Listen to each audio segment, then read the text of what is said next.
Broadcasting from Baltimore, Maryland, this is 5 by 3 Radio, where strength is for everyone.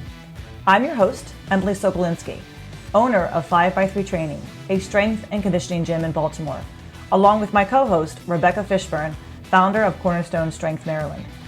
Each week, Rebecca and I will discuss the ins and outs of strength training, why there is a no one-size-fits-all approach, and why strength is so important in our daily lives. Thanks for spending some time with us today. Now, on with the show. I don't know if I have to say okay, but I said okay. Okay.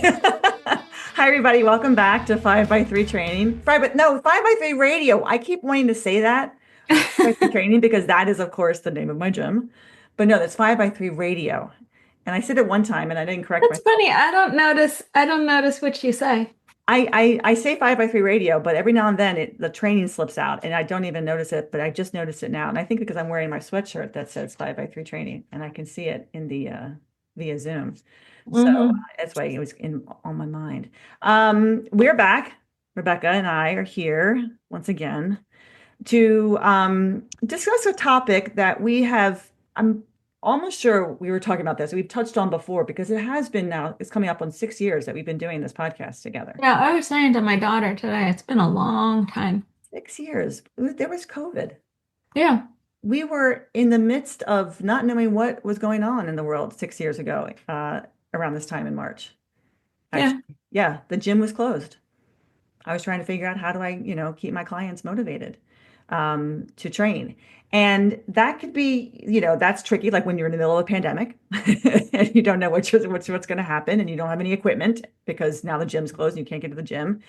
And then there are issues that come up with your training, as we want to discuss today. Two topics, kind of twofold. They kind of go hand in hand, which is training when you have either a surgery, let's say, scheduled. Right. I'm having hip surgery, hip replacement in a couple weeks. So I've got that coming up and it's been on the schedule since, beginning of February. I think I decided after I saw my doctor. So training when you have a scheduled surgery coming up, whether it's a hip replacement, knee replacement, maybe it's shoulder, maybe it's, something that has been causing you issues for a while, osteoarthritis, in my case. And it's a scheduled thing. What do you do? And then also, another topic, what happens with your training when you have an acute injury, when something comes on unexpectedly, like a shoulder tweak or a back tweak, or, you've got some issues with your knees that have kind of started happening and you're not sure where or how that occurred. What's your training look like in those two cases? So we thought we would kind of talk today about that. I know for myself, I've got the hip replacement coming up. Rebecca, do you have any clients of yours that you have worked with recently or in the past who have had any scheduled surgeries, or have people, who have been lifting with you and now have something coming up, or, maybe in the past they had something and they were doing some type of training prior to that? Do you have any? I guess not anybody. Well, I mean, I've got clients who have stuff that pops up, here Right. and there. Sometimes it's scheduled. Sometimes it's just an accident, or I have one client who will text and like he tweaks something. He says doing old man stuff. Yes. Taking care of stuff around the house or whatever. Whatever. He just writes OMS. Got hurt doing OMS. Old man stuff. What is OMS? Old man stuff. I like that. I think he doesn't say stuff either. I think he says old man shit. Even better. Yeah. But yeah, I mean, like like if you've got a scheduled surgery coming up and you're continuing to lift and staying strong, and you have the go ahead from your doctor or whoever is advising you on that, that's probably the best approach, as long as it's not doing any further damage to whatever the situation is. The stronger you go into a surgery, generally, the stronger you're going to be coming out of it, the faster your recovery is likely to be. So, yeah, I think that's how you approach that situation, unless your medical team has advised you otherwise. Right. Exactly. I have a client who had two knee replacement. I guess it's been a couple of years now. So she's been with me for oh man, at least maybe it's going on 3 years. And she had her first knee done like in September of a year, and then she had the second knee done like in January. So she's got two. And she was training with me prior. And then, after a couple weeks, she was in physical therapy. She got back to lifting again. And then she had the other knee done. I mean, it seems like there was never really a break. I don't remember, like there definitely was, but in my mind, she was constantly there. She was still always there, even when she wasn't lifting. And she's, the one knee was better than the other knee kind of thing. Like I think it was the first knee she had more issues with than the second knee replacement. But definitely when she returned, it was like we just picked back up where we left off. There hasn't been, and I always check in with her about her knees, but she was, it was like there was, even though there was probably a break, there was still this kind of ongoing, I'm still doing something. Like she was still doing upper body, or she was still engaged in activity. And that's probably the most important thing, is not to lose that consistency with your training, no matter what it looks like. So I think I'm looking at her as, when I'm going into my surgery in a couple weeks, I want to be like that, where yes, there's going to be a back off, of course, but the idea is that yes, I've been training up until this point. Nothing has changed in my training. I'm still lifting 4 times a week. I've made modifications certainly to what I'm doing as far as squatting, because I can't squat to depth. So I'm squatting to where I can squat, keeping everything, in check. Benching is probably the most aggravating of the lifts, I think, because of the position, but pressing, even deadlifting, I mean, within reason. The weights are within reason, but unless something feels really, really bad, then I'm going to do it, right? Until something feels not so good, or I can't recover from that particular lift or that particular weight, then I know it's time to make even more modifications and take the weight down. So um, it's it's not a kind of a black or white, like you stop lifting, you keep pushing yourself to the point of, where point of no return. There has to be kind of a nice balance. But in my case, and definitely in my client's space, in her with her surgery, she was lifting up until she had the surgery, and then picked up, when she could, a few weeks later. So that's the best thing that she could have done, because it kept her going, and, continued to help her and stay consistent with her training. And also just for your mental state of mind, that you had the strength to recover faster. Um, I got an email from the surgery center about doing my prehab, going to a physical therapy place so Yeah. they can assess me. So I decided I'm not going to do that. I contacted John Patrizio, who's an SSC and a physical therapist. He and his wife Rory. So Yeah, I yeah. contacted John. I said, John, can you do my prehab with me? So I'm going to do my prehab with a strength coach who's also a PT, because I want him to, I want to know what exactly that it is. I think it's just assessing, can you stand? Can you walk? Yeah. Well, Through normal I think things. it also depends on the surgery because sometimes the prehab appointment also includes instruction in how to if you can't be weight bearing or Right, whatever, like how to move using a walker or how right. to move using a cane so that you're, sturdy and how Yes, to use there's that that too. equipment. Yeah, Yeah. yeah, yeah. There's that too. And but I figure, like in a case where someone who's been training, Hmm. I've used crutches before when I had my knee surgery, so I know how to use crutches. I have a cane. I can use a cane, and even with just with John, like I can stand in front of him and he can give me an idea of like where how to hold whatever. But what I've also discovered is that, with the hip replacement, some people will need physical therapy and other people will not need physical therapy, right? You can just go home with the exercises that you're given at the hospital, or you might have to go to occupation, like outside physical therapy. So my goal is to be somebody who doesn't need to go somewhere for it. Um, that should be anybody's goal. It's like you want to go into your surgery as strong as possible and you want to come out of it, and yes, take it slow, but also know that you can still kind of be independent and take care of yourself while moving slowly. and getting back into, into things. I think the biggest challenge people might face is that there is some pain and discomfort when you're training because the knee hurts or the hip hurts. But if you can tolerate it enough, as most people can, and I mean, I can tolerate it a lot, you can still, continue to train as normally as you can. And I think again, that just kind of keeps you sane too, so that you're not going into that surgery thinking, okay, I've reached this weight and now everything's going to go backwards like really fast. Well, and I think also that depends on where you are in your training Yes. life, right? So somebody who's pretty new to lifting is going to be Oh a yeah. lot more Oh yeah. concerned with a vacation or an injury or an illness. How much strength am I going to lose? Absolutely. How long is it going to take me to build this back up again? And that's like an anxiety provoking situation a lot of times for people when they're new lifters. But, if you've been around a little while and you've gone through, varying different training injuries or seasons of life or, family demands and you kind of get a feel for, okay, so, it's going to pull back for a little while, but it's not going to be such a big deal to get back to where you were Yeah. or, you know. Yeah. Yeah. And having somebody there to help you is really key.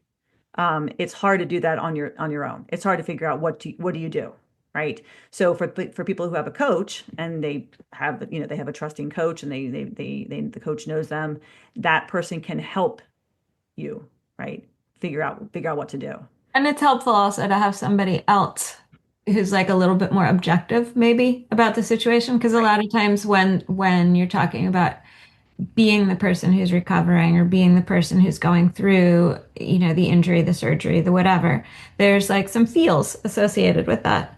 And sometimes those take over your thought process in ways that are not helpful. So being able to recognize, if somebody's sort of responding based on what they're actually doing or seeing as opposed to how they feel about it, and having somebody there to sort of be a sounding board or be a little bit more objective is Yes. helpful. Yes, and for many people, there are quite a few people who actually don't have coaches, right? I mean, you see the Facebook page of people asking questions, getting asking for form checks, and or have questions about, hey, I injured this, or what do I do? I've been sick, and so a lot of people don't have someone who's objective who can really help them work through whatever they're going through, and having 20 different people, tell you their story can be okay, can be helpful, but you just need maybe like one person to kind of say, okay, what have you been doing? What's your training like? What happened? X, Y, Z. But if you don't have a coach, and this is kind of part two of what Rebecca and I want to talk about is, so having a surgery, something scheduled is one thing. What happens if you have an acute injury pop up? Like literally you're taking out the trash and you pull your shoulder, your shoulder gets cranked. I had someone who had a recycling injury. He was taking out his What? a recycling injury. He was taking out his recycling, and Hmm. something happened with the shoulder as a result of of picking up the trash of picking up the recycling bin.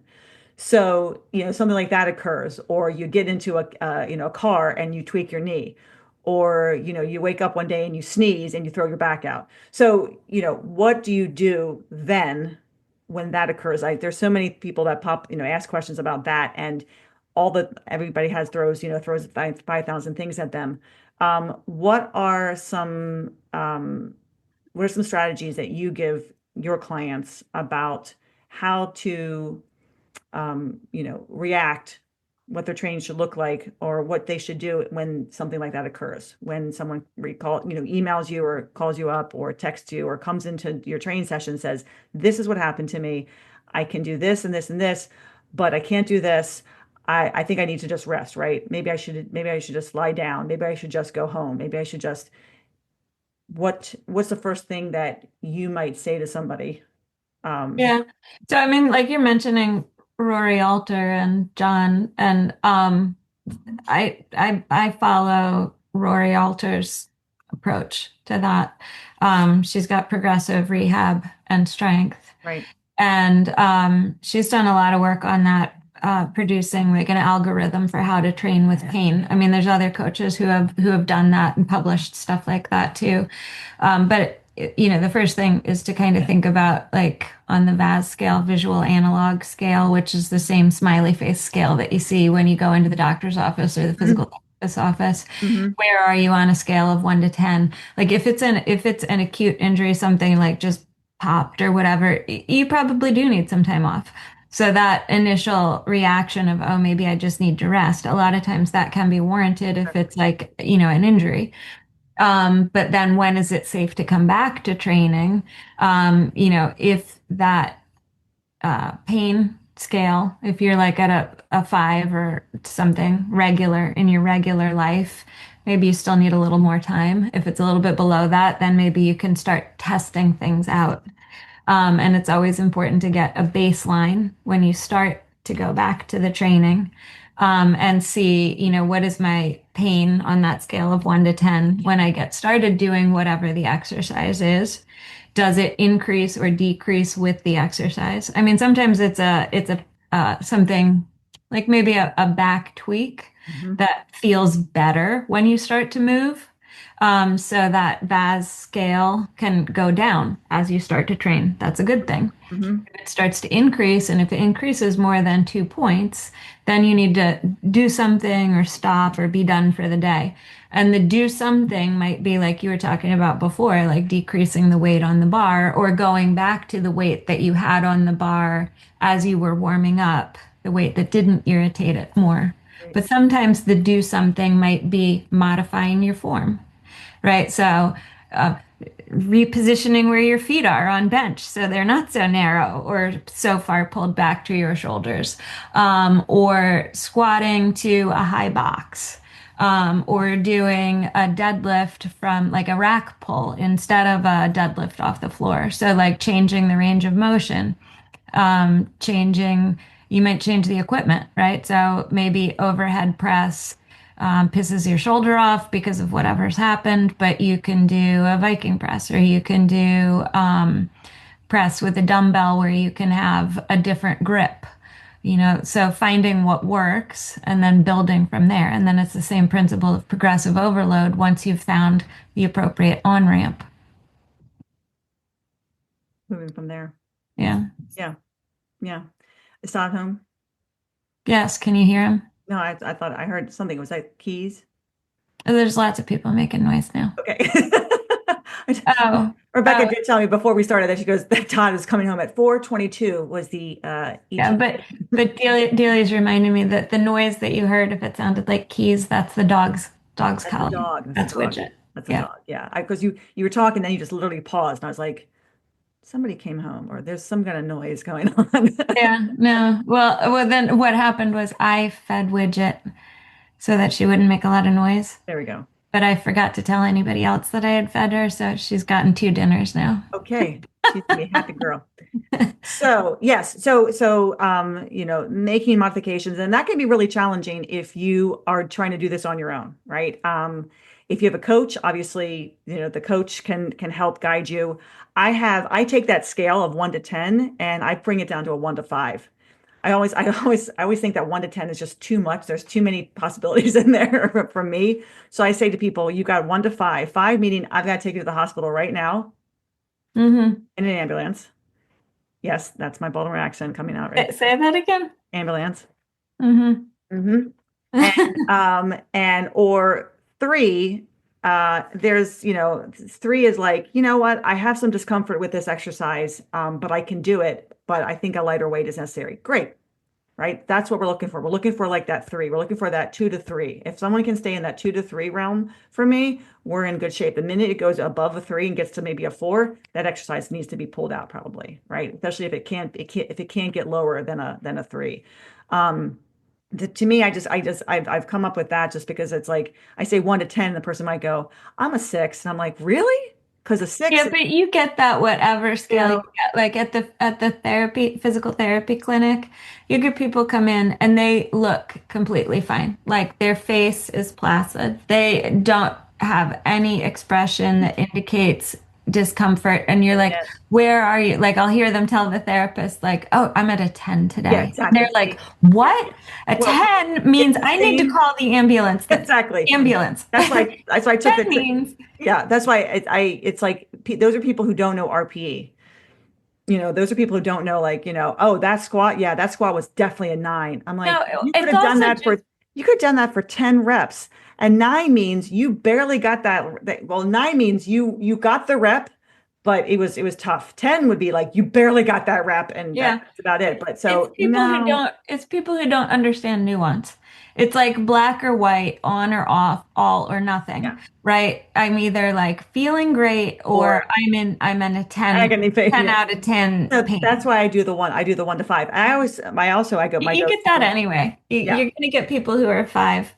My go-to always is because I've had over the past couple of years, I mean, over the number of years, I've had definitely people who were like, I got to cancel my membership because, this. And I go, no, sorry, you can't. And they're like, what? I'm like, okay, you did what? I said, can you drive? Can you walk? Can you sleep? Can you go to work? Yes, you can train. So that's always my criteria. Can you sleep? Can you drive? Can you go to work? Yes, you could train. Because if you're telling me that you can drive to work and you can work, then you can certainly come into the gym and we can figure out something to do to keep you going, right? And oftentimes that person will come in and next thing you know, either that pain is gone or it becomes, less and less. And then eventually it's just, or they do need surgery. And I had someone train throughout the summer before her surgery.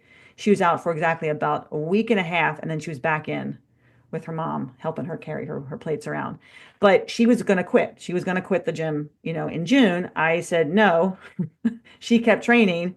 Surgery in August, back in the gym a week and a half later. So there's again somebody who, came back much faster with her recovery and did say, I'm glad that I didn't stop because I would have been, definitely um, out a lot sooner, out a lot more, a lot longer when after the surgery than if I had been training. So but it's like there she had me. So what do you do if you don't have Rebecca or I? Um, I think the first thing you do is you kind of check yourself, like, can you walk? Okay.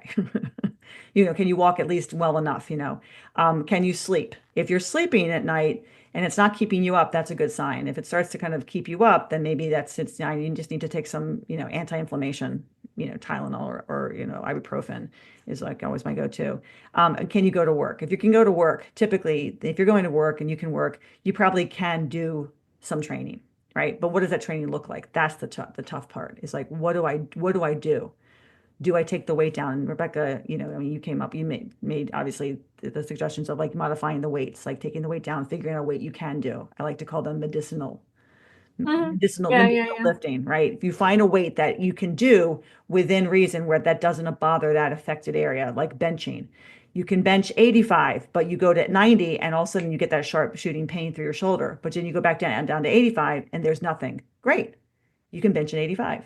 And you might have to stay at 85 for a couple weeks until things start to improve. And then all of a sudden you can go up a little bit and 90 feels like 85. And then you kind of proceed from there. So it's kind of an experiment. I think it's kind of like sometimes it's going to be experimenting with your weights and with the lifts themselves. What can and cannot do. Um, And this is Oftentimes, where, yeah, like, if you've got rigid thought, like yes, rigid thinking gets in the way. Because one of the things that you said, which I hear a certain way, but somebody who's very rigid in their thinking might hear otherwise, is like, okay, well, if you can walk, if you can drive, if you can sleep, you can come into the gym and we'll figure out what you can do, right, right? If your shoulder is like, if you're experiencing sharp shooting pain at like empty bar or at a training bar, then right, that's not going to be one of the things that you do. right. You might have a period of time where you're doing primarily lower body lifts instead of the upper body and leaving that Mhm, out for a mhm, while mhm. whatever that issue is settles down enough to start experimenting with Right. training it again. But you've got to kind of be flexible in your approach and willing to change things, willing to change the weight on the bar, willing to change the form, willing to drop some exercises out and just sort of, yeah, approach it open-mindedly as Yeah. an experiment. Yeah, you have to. I mean, that's the only way that you're going to come back better from that. Because things are going to happen. I mean, we're going to trip and fall and or we're going to, stub our toe or, you're going to drop a glass on your foot and it's going to cut your foot and you can't put a shoe on for, for a week. And what are you going to do? That sounds like something that happened. It did happen. It did happen. There's a picture of me squatting in flip-flops because Oh, I geez. couldn't put I couldn't put a shoe on. So, but it's not a all there's all not the all or nothing, right? As Rebecca said, yes, there might be a point where like I had one of my lifters the other day put the bar down and he felt something pop in his back, a little facet joint, because he was able to walk around, but you could see everything stiffened up, everything tightened up, and you could see like it was preventing him from being able to hinge. So he moved up from the deadlift. He went over to press, and then he did some arm work.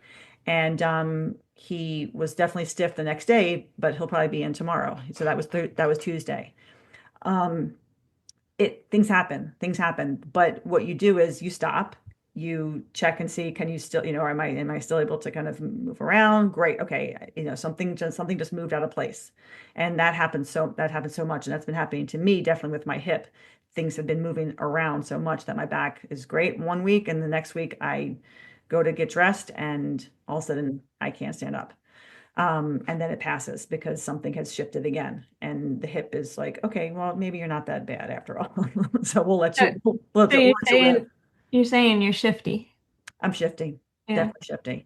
But it is an experiment. You have to get in, you have your training program and I always give the, warm up and see how you feel, right? That's my MO always.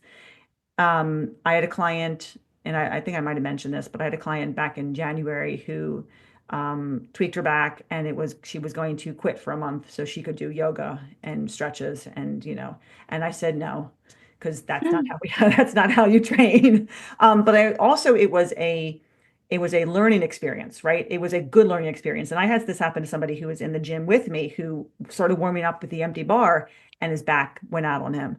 And it was a huge learning experience for him because I said to him, okay, stop, rack the bar, go push the prowler. And he did. And then we benched. So we didn't end up squatting. We ended up benching. And he actually ended up benching and doing some chin ups. And he had to drive back to Delaware, excuse me, he came from Delaware. It was an eye opener for him because his reaction would have been to just completely stop, go back upstairs to his, bedroom and lie down and not do anything. And I made him push the prowler and then I made him bench and then I made him do chin-ups. And he left better. The back wasn't perfect, but he was back to squatting the next week. So it was totally new for him, but now he knows exactly he can do when that occurs again. Same thing with this client that I have and he was, in January. I said, nope, you can do these things. Yep, drive, walk, sleep. Yes. Okay. We're going to take the hips out of the press and we're going to strict press. And that really was all we did. We did that. We made that one adjustment to her pressing. Everything else, we brought the weight back down, right? We brought the weight down. We kind of eased her into the heavy squatting. We, did some light squatting, heavy squatting, but we kept lifting. And by the end of January, her lifts looked better than ever. And now we're into March and she's way more intentional about what she's doing. She's thinking more about how she's setting up her, under the bar, how she's executing each of the lifts, how she's, thinking about her warm-ups. And her technique is, flawless now. I mean, it's not perfect, of course, but it's big difference from even the back tweak. So that was the most important. I said to her, this is probably the most important thing you can learn about lifting is how to come back. Something happens and it's not a catastrophe. It's not I need to stop and stretch and stop and rest and stop and do this. No, it's what can I do to continue to improve this that is bothering me right now at the same time staying with my lifting routine because I know that I'm going to come out of this even better. And that is a very hard thing to get around in your head especially if you're closed-minded. Yeah, especially if you're kind of like not open to doing that because you're like, well, if I can't do X, Y, and Z and I can't lift this weight and I can't do these exercises, then I'm not going to lift at all. And Yeah. that's the Well, and like the like one of my lifters who is a little bit more scientific or literal minded or whatever, um, when I described this process to him, like, taught him about that, how you kind of work around an right. injury. And, initially he didn't like that. It wasn't written down clearly, black and white, Mm. predictable, right? Like it was, what do you mean? Like based on how I feel when I'm doing the lift. So he calls it the granola rules, like crunchy granola. Oh, so you want me to do crunchy granola? Like that's just what we call it now. If he's coming back from an injury, I'm like, okay, we're going to be following granola rules. Okay. Yeah. Yeah. Yeah. No, but I mean, it is hard. It is hard. I mean, I think some people have an easy time with that because they have like no problem bring the weight down, Uh-huh. take the hips out, no problem. I could do that. And others are a little bit more stubborn. I have another client who really tweaked his back and he's had back issues in the past. And something occurred and he did a number on himself and we've had to really backtrack. And he also wasn't the most consistent with his training, so I think there's that too, and he knows it. So we scaled everything back down. We do one lift, a day, and he went to do a press, and he did a light press. I'm using my fingers as quotations, a light press, and then said, okay, my back. I said that wasn't a light press. That's lighter than what you have done, but it's still not light enough. I said when I say light, I mean empty bar and maybe add 5 pounds light. He's like, oh, okay, got it. And I yelled at him enough via email with like big capital letters. Mhm. Thank you for your attention to this matter. You're cracking yourself up. Yeah. And he got it. He was like, check. And guess what? Ever since then, things have been better because now it's like, okay, so he's getting an idea of like what's too much. I even said, you can do 65 if you want to, if you really want to. And he chose to do less than that. So I was proud of him because he actually did not go up. He decided to be very conservative and go up 5 pounds, not 10 pounds. So, but it has to you have to kind of take the ego out of it, right? And say, you know what, I'm going to come back better if I just do this, and I'm going to feel a lot better, and I'm going to stay, my mindset is going to remain calm because I think he was definitely getting anxious about it because it's affecting his work too. Mm. Obviously, it's affecting his work because he's a physical job. So, but now he's back on track and he's actually lifting. And I said, you're going to stick with one lift a day. We're going to do this. We're going to stick with the same weight, and then we might add a set. So I'm going to take him, we're taking him up really slowly. But he's definitely somebody who, like, if there wasn't a coach to help him through that, I don't know what he would have done. And I'm actually really glad that he has stuck with it and not just kind of throwing his hands up and said, that's it. Because you could see he really wanted to, like, I don't want to feel like this anymore. I'm like, you won't, but you got to give it time. Like, you got to give it some time. You got to give it patience. You got to just, do what you can. And when things calm down, as they will calm down, then we can get back. Because he's not a weak guy. There's nothing. It's not that. It's just inconsistency. And I think that can really make a difference too. Like if you're inconsistent with your training, you might find things are not going to be as smooth. You're going to have maybe more tweaks here and there. But if you get into a nice routine and you're consistent with your training, you have fewer of those, fewer of those. They may occur. They always do. Life is what it is. We're not, we walk on two feet, not on all fours, as Diego likes Mhm. to say. So what do you do when that occurs? And the biggest thing is to obviously, one, not catastrophize, not panic, and then two, get into the gym, get into your gym, get into your, wherever you are, and see how things feel, and then try to, tell yourself, okay, what can I do, not what can I do? And I think that's a huge, that's really hard to do sometimes. What can I do, not what can I, not what can I do? Because if we have that rigid mindset, like you're saying, with people, it can be hard to like really pull back on something. And it just can be counterintuitive too. lift things as opposed to just resting. I said the other day, unless someone's in a coma, unless you're in a coma in the hospital. And Manny started laughing. Manny started to laugh. I said, unless you're in a coma in the hospital, then maybe I'll let you get away with not training. Manny goes, oh my God. I said, sorry. I know I can't be like that. But that's how I feel. See, those are my feels. Those are my feels. I think that's trying to I think think of that anything I about want to add. covers. I think that's about it. I Yeah. mean, it really comes down to that. Especially, I mean, again, if you have a coach, go to your coach, right? Trust your coach and trust your coach. Don't tell your coach, hey, what do I do? This is what's happened. I'd rather someone say that to me. Hey, this is what happened. What do I do? As opposed to, hey, I did this and I need to stop. I'm going to quit or not do anything. Not do anything for 2 weeks. And I'm checking someone's spreadsheet and I'm like, what's going on? They're like, oh, I did this to my back. So I just decided to rest. No, tell me. I'm here to help you. That's what you pay me for, right? A huge part of our job, you and I, right, is helping people get over those type of things that occur, right? Keeping them going, keeping Yeah. their keeping their mind engaged as well as their body, right? Staying positive, right? Not completely like crashing out. So we are needed. We need to know these things. We are useful. We are useful human beings, Rebecca and I. We can help you. We want to help you. And I think that's sometimes I think it's more like, well, I didn't know that I didn't know how you worked. No, but you didn't know how I worked. So that's why you ask me. You ask me, what do I do when this occurs? And we'll tell you.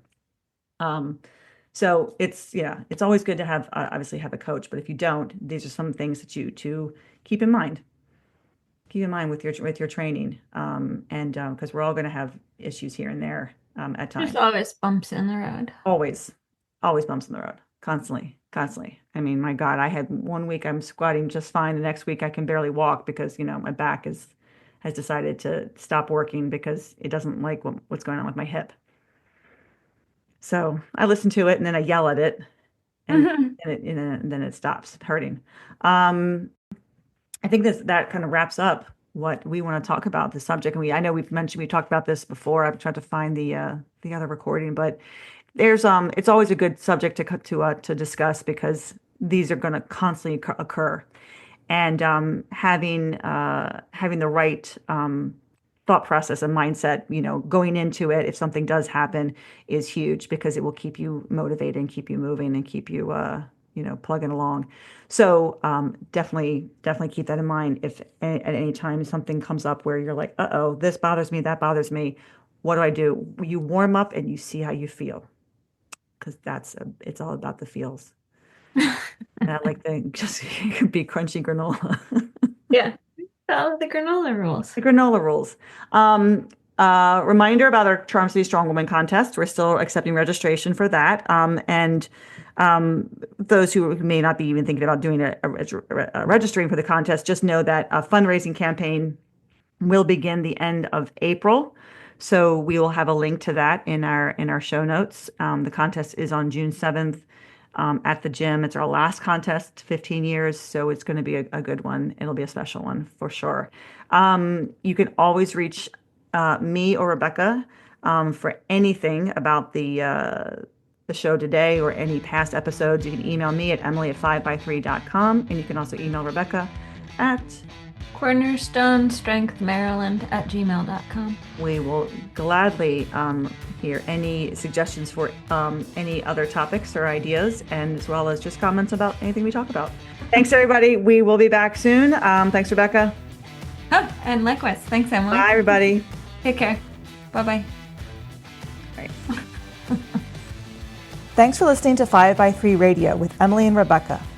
If you like our show and want to know more about 5by3 training, please visit us at www.5, that's F-I-V-E, the letter X, the number 3.com. You can also find us on Facebook and Instagram. To learn more about Rebecca, please visit her website, cornerstonestrengthmaryland.com. Thanks for listening and have a great week.